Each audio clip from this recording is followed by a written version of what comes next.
दो दिन की ज़बरदस्त या फिर ये कहें ताबड़तोड़ गिरावट की वजह से बाजार के सेंटीमेंट ऐसे हो गए कि आज शुक्रवार जो एक दिन की छुट्टी के बाद आया, 2 दिन की छुट्टी से पहले है, उसको हमने ब्लैक फ्राइडे का नाम दे दिया। हालांकि अमूमन गुड फ्राइडे ही बोला जाता है क्योंकि छुट्टी भी होती है, लेकिन आज का दिन ब्लैक फ्राइडे रहा। वजह बाजार के अंदर ज़बरदस्त गिरावट है और गिरावट के पीछे अडानी ग्रुप के शेयर्स भी बहुत हद तक रिस्पॉन्सिबल दिख रहे हैं। इसको लेकर आपके मन में बहुत सारे सवाल चल रहे होंगे। उन्हीं सवालों का जवाब या उनमें आपका जो एक व्यू पॉइंट होना चाहिए बाजार को लेकर, इसको समझाने के लिए दो मेहमान मेरे साथ जुड़ रहे हैं, फंडामेंटल से और एक टेक्निकल से।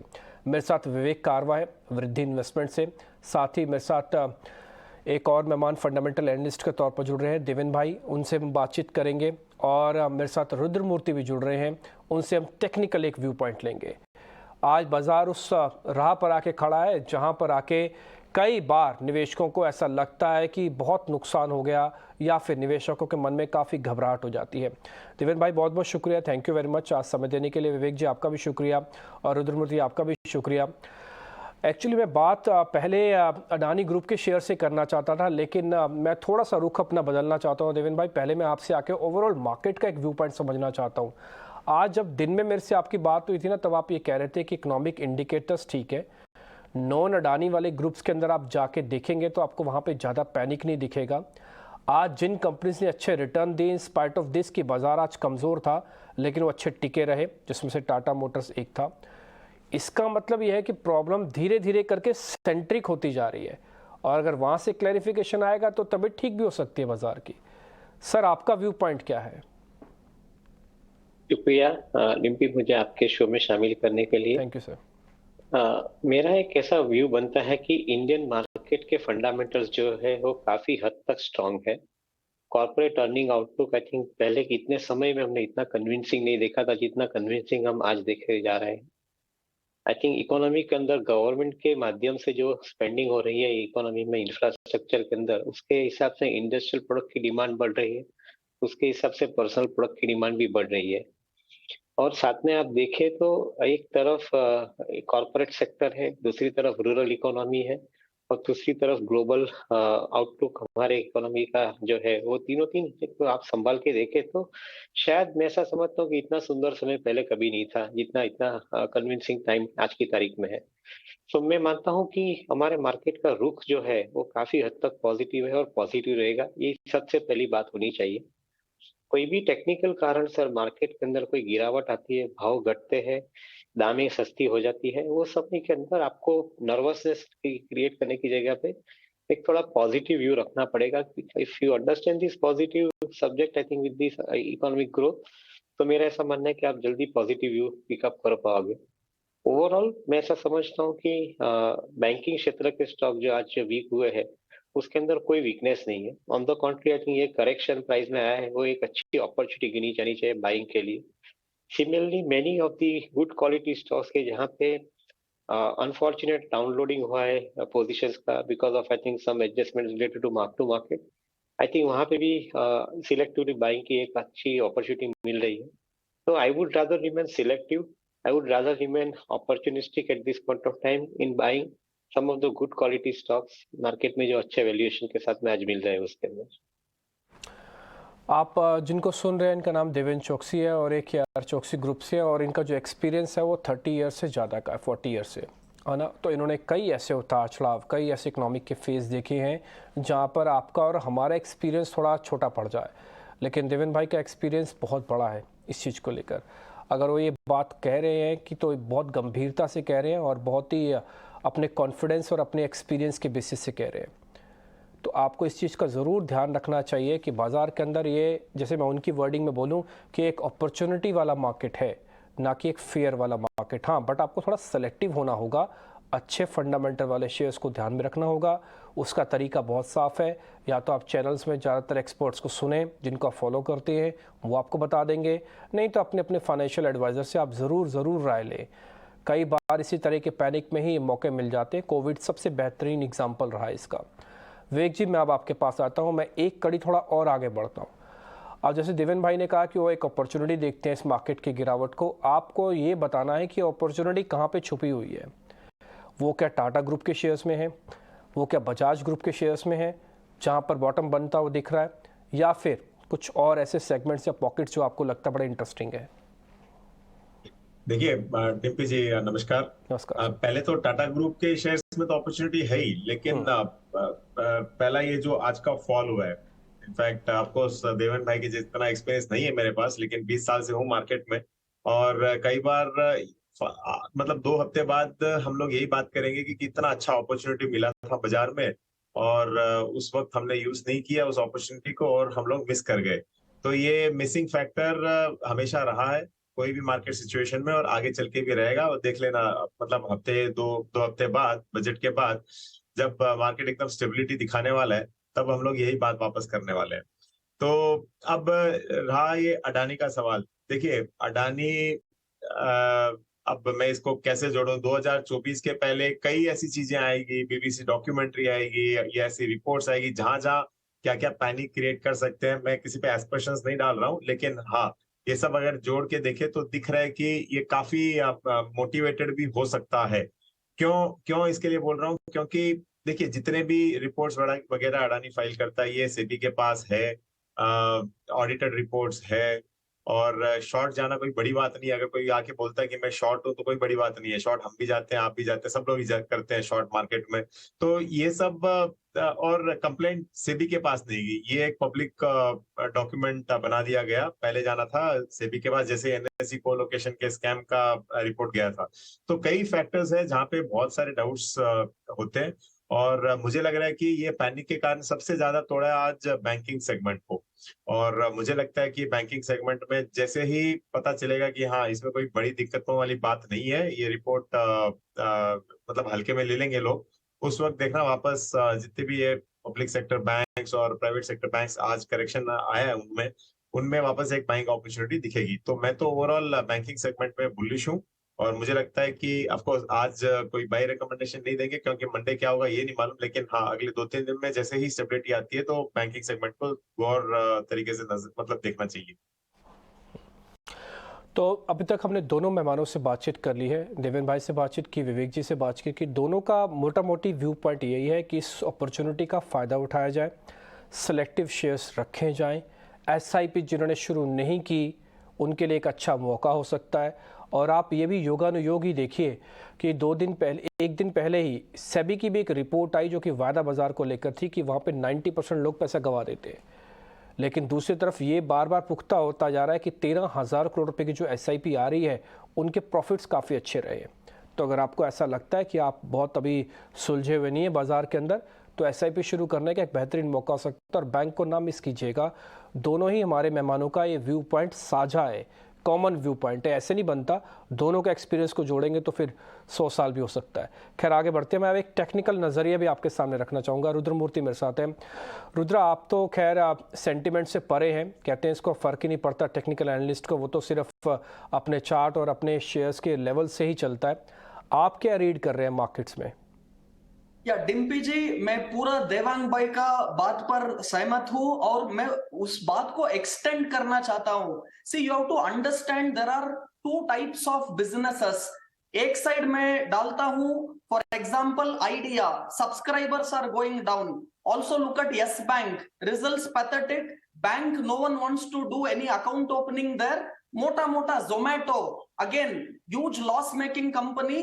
These are all companies or stocks where business has a problem. But you look at other side, दूसरा और देखा है तो look at Asian Paint, look at Bajaj Finance, look at Pidilite. Now I say look at Adani. These are all counters where businesses are very good, strong, but problem is valuation. So you have to clearly understand Adani Group ka stocks, for example, the problem or trouble is in valuation and it has run up too much. But do not put this under category of Zomato, Idea and Yes Bank. So मैं ये कहना चाहता हूं कि these are great opportunities when you get this valuation correction, and also technically strong support zones will come for these stocks where you have to buy.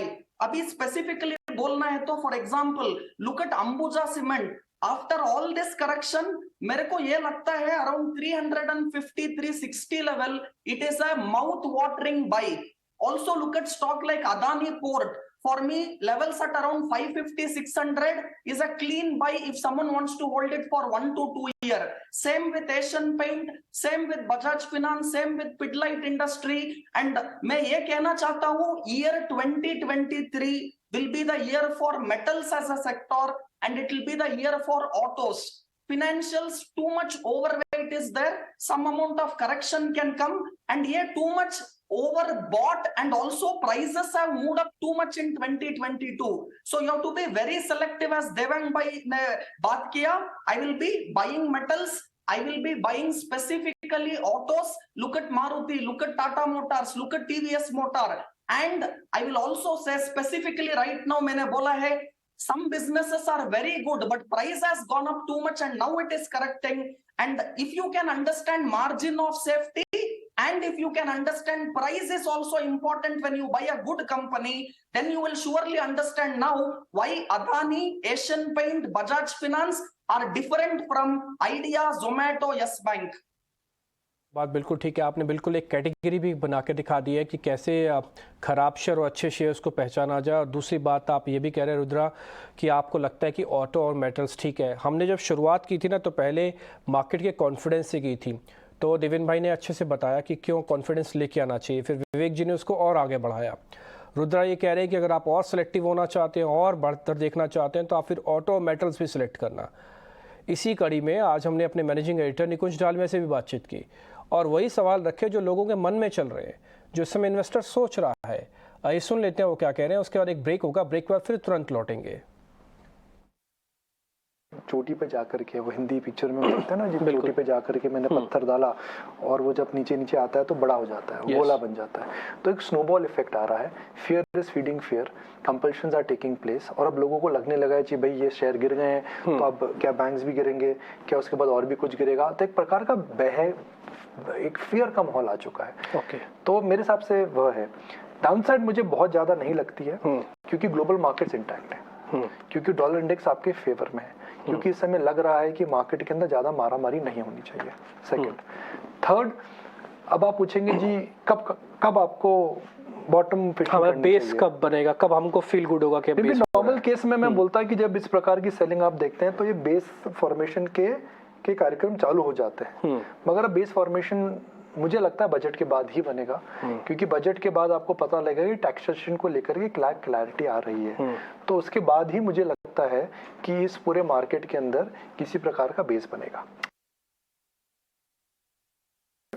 मेरे हिसाब से अगर आप अभी तक रुकें तो बजट तक रुक जाइए। देख रहे हैं कि बजट के बाद क्या हम वेंसडे के लेवल पर आ जाएंगे। देखिए निफ्टी ज्यादा गिरा नहीं है, तो निफ्टी में तो मुझे समस्या नहीं दिखती है। निफ्टी के अंदर तो टेक्निकली आप देखें तो आप 17,600 के आसपास है, 17,560 के आसपास, 550-600 के आसपास चल रहा है। बहुत बड़ी गिरावट नहीं देखने को हमें मिल रही है कि जिससे हमें चिंता करनी चाहिए।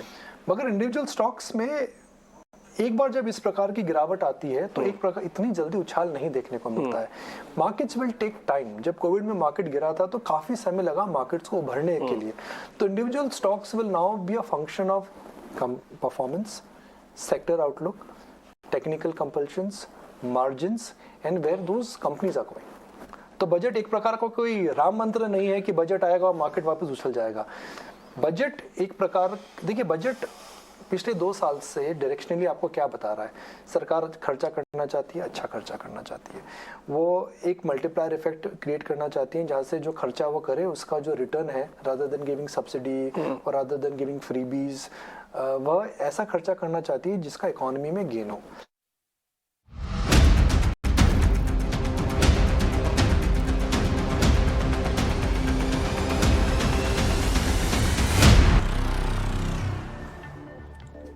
ये हमारी एक खास सीरीज़ है, हालांकि इसका नाम ब्लैक फ्राइडे है, डरने और घबराने वाला है, लेकिन अब तक इस कार्यक्रम में जितना हम आगे बढ़ रहे हैं ये डर और घबराहट हमारी थोड़ी थोड़ी कम होती जा रही है, क्योंकि 2 मेहमान जो फंडामेंटल एनालिस्ट हैं, देवेन चौकसी और साथ ही विवेक करवा, वो हमको ये बता रहे हैं कि घबराइए नहीं, बल्कि ये तो एक अपॉर्चुनिटी है।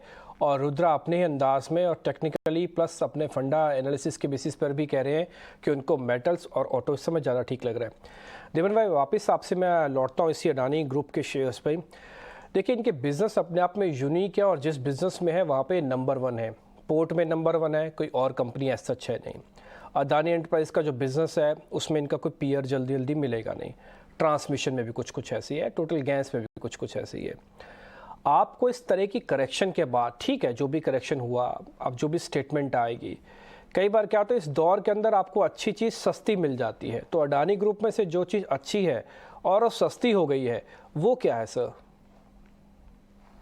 तो डिम्पी, आई थिंक इसका जवाब मैं ये तरह से देखता हूँ कि आप अगर इन्वेस्टर हो लॉन्ग टर्म के लिए तो आपके लिए इंफ्रास्ट्रक्चर क्षेत्र सही है। अगर आप इन्वेस्टर शॉर्ट टर्म के लिए हो तो शायद इंफ्रास्ट्रक्चर क्षेत्र आपके लिए इतना सही नहीं है। ये एक क्वालिफाइड रिव्यू में रखता हूँ यहाँ पे। उसका रीजन ऐसा है कि इंफ्रास्ट्रक्चर क्षेत्र की कंपनियों के अंदर कैश जनरेशन और return over longer period of time मिलता है। तो आप लंबे समय के लिए अगर तैयार नहीं हो, जैसे इंश्योरेंस कंपनी लंबे समय के लिए इन्वेस्टमेंट करती है, जो एंडोमेंट फंड है, सॉवरेन फंड्स है, वो लंबे समय के लिए 25 साल तक 50 साल तक इन्वेस्ट करते हैं, तो उनके लिए इंफ्रास्ट्रक्चर का बिजनेस सही है। तो उनके लिए आई थिंक ज्यादा कोई चिंता का विषय मार्केट में चढ़ाव उतार होने के साथ में नहीं होना चाहिए, unless I think the fundamental weakness is other.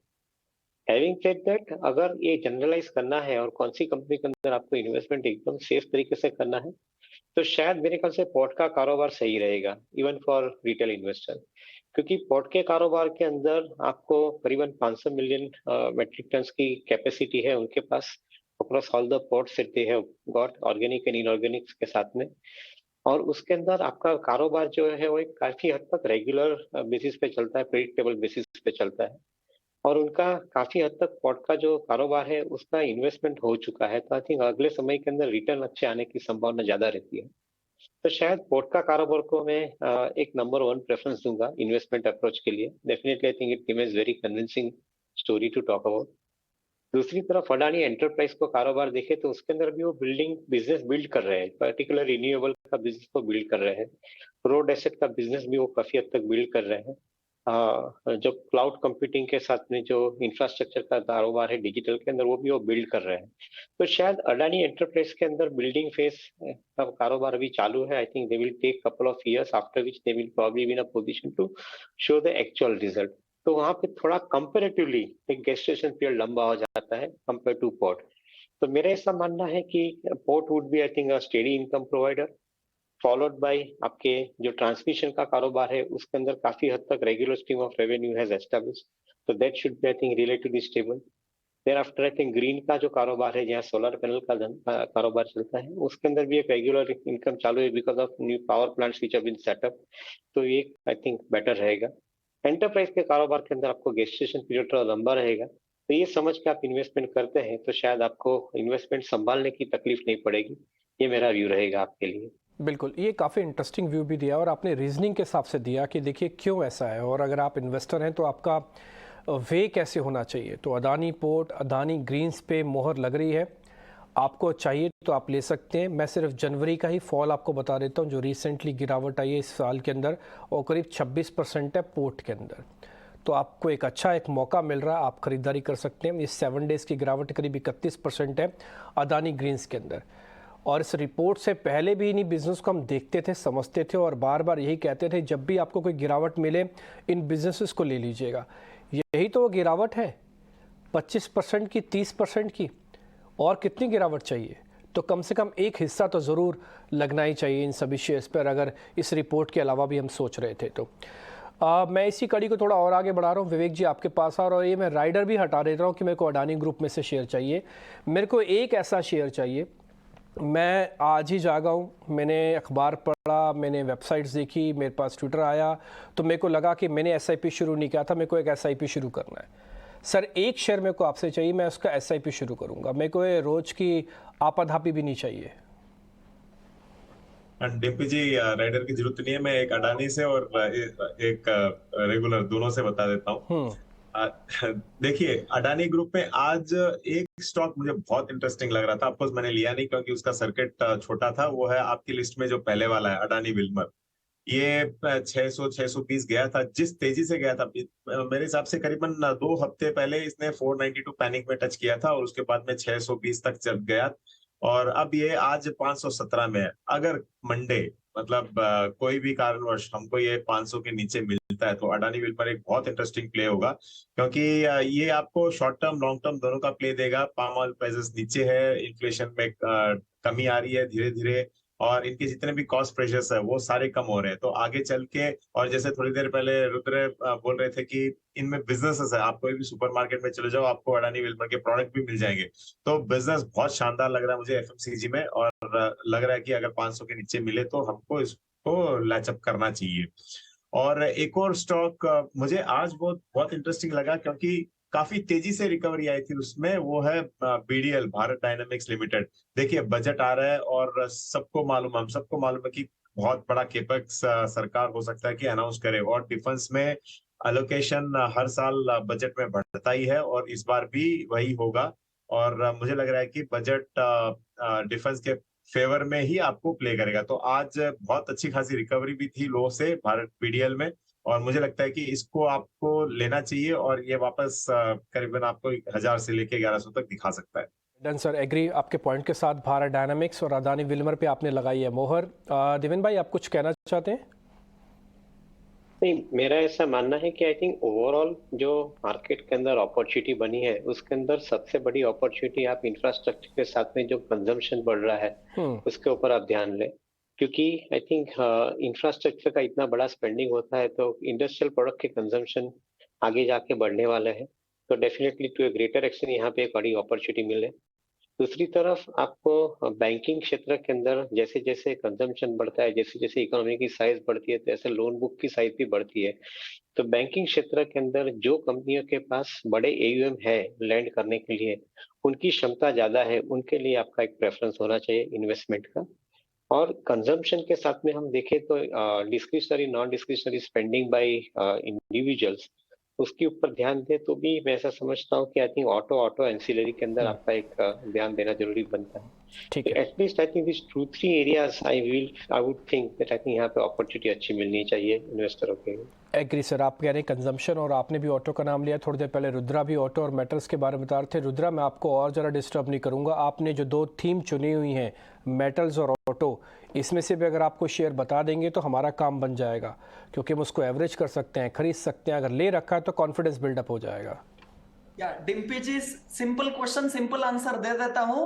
3 stocks I will give you from this same sector and 1 out of the sector also.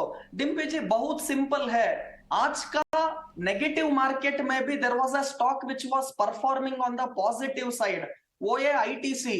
And I am sure you remember ET Now Swadesh का show में आपका साथ ही मैं बात किया। People were making mockery of ITC. Buy ITC at 200, target 200, stop loss 200. वो stock किधर भी नहीं जा रहे थे at around 200 level. It was 213 when I spoke with you only and told buy ITC. Now see where is ITC? ITC now is at around 330, 340 level. Even at current market price, ITC is a great buy. I see ITC moving towards 500 and one has to buy it on every dips. Keep a stop loss of 300, buy it on every dips to 320, 330. In a negative market like today, ITC is performing well. और budget में कुछ negative news आके ITC में कुछ correction आया तो use that opportunity to buy. So number 1 stock ITC। Look at Tata steel. आज का मार्केट में भी stock was so strong and Hindalco was falling, but Tata Steel is standing so strong. Chart में देखा है तो 115 is the breakout level. अभी Tata steel is at around 120 level. Any dip to 117, 118, even at current market price, I will be buying Tata Steel. Have a target of 160 to come on Tata Steel. इसका stop loss रखना है 115. ₹5 stop loss. 40 rupees target from current market price on Tata Steel. And from autos, I will be picking Tata Motor. In fact, at 390, I was very bullish. At 440, I am super bullish. Even at 500, I will remain bullish. Tata Motors will be the stock for the year 2023. At current market price, buy. Any dips to 420, 410 zone will be a good entry point. 380 stop loss रख के Tata Motors can be bought even for a target of about 750 to 800. So ITC, Tata Steel, Tata Motor, picking from metals, picking from even the sector which I even preferred, that is auto, and also ITC still has long way to go. ठीक है, बात बिल्कुल ठीक है कि selective shares आपको रखने होंगे, इसलिए ज़्यादा शेयर्स की मांग ना रखें, बल्कि जो पक्के शेयर्स हैं उनके साथ बने रहें तो अच्छा मुनाफा हो सकता है। ये पुराना हैंस प्रूव्ड फार्मूला है। बहुत बहुत शुक्रिया विवेक जी आपका आज कार्यक्रम में जुड़ने के लिए। देवेन भाई आपका भी बहुत बहुत शुक्रिया, आज आपने समय निकाला और आपको समय भी दिया और अपना इंटेलिजेंस भी दिया, इसके लिए बहुत बहुत शुक्रिया। और रुद्रा आपका हमेशा की तरह शुक्रिया, आप बड़ी एक्साइटमेंट आपकी थी आज जवाब में और हमको अच्छे शेयर्स भी मिले हैं। तो उम्मीद करते हैं इस कार्यक्रम से हमको एक चीज़ तो समझ में आई है कि एक अपॉर्चुनिटी का मौका है, सिलेक्टिव शेयर्स लेने का मौका है, SIP शुरू नहीं की तो करने का मौका है और घबराना नहीं है, बल्कि फाइनेंशियल डिसिप्लिन रखना है। फिलहाल इस कार्यक्रम से इतना ही। नमस्कार।